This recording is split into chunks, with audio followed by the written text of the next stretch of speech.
Pilunya anak Brigadir Esko selalu cari ayahnya, saya sayang sama bapak.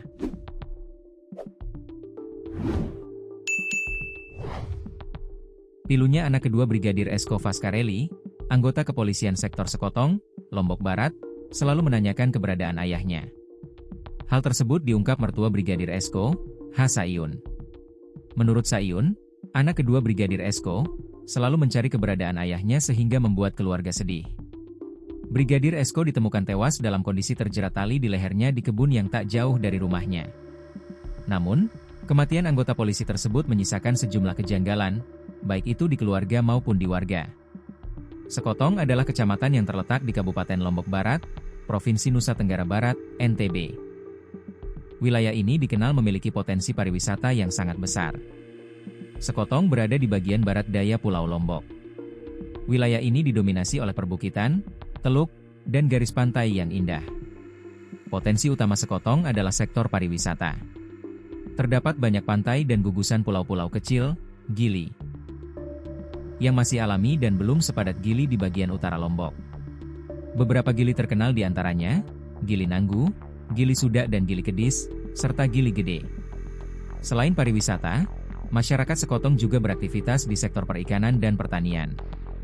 Pemerintah daerah menganggap Sekotong sebagai kawasan strategis untuk pengembangan masa depan Kabupaten Lombok Barat.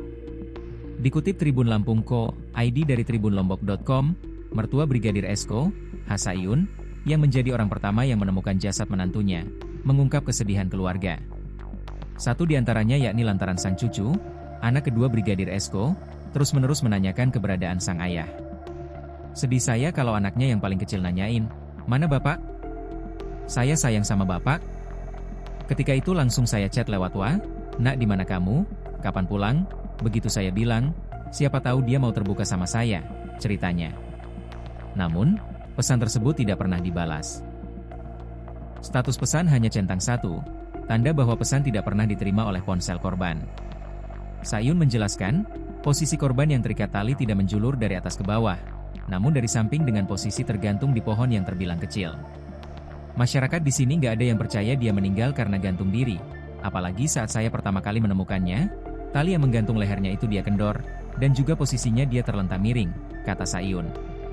Sayun juga menyebut bahwa selama ini menantunya dikenal sebagai sosok yang baik, tidak memiliki masalah dengan masyarakat ataupun keluarganya. Brigadir Esko dilaporkan mulai hilang kontak sejak 19 Agustus 2025. Keluarga sempat berupaya mencarinya, bahkan sampai meminta bantuan dukun. Saya bersama istrinya juga sempat mencari keberadaannya, Brigadir Esko, sampai kami sempat pakai dukun, tapi tetap nggak ketemu, ungkapnya. Di sisi lain, warga yang tinggal sekitar 10 meter dari lokasi penemuan jasad, Anisah, mengungkap kejanggalan lain.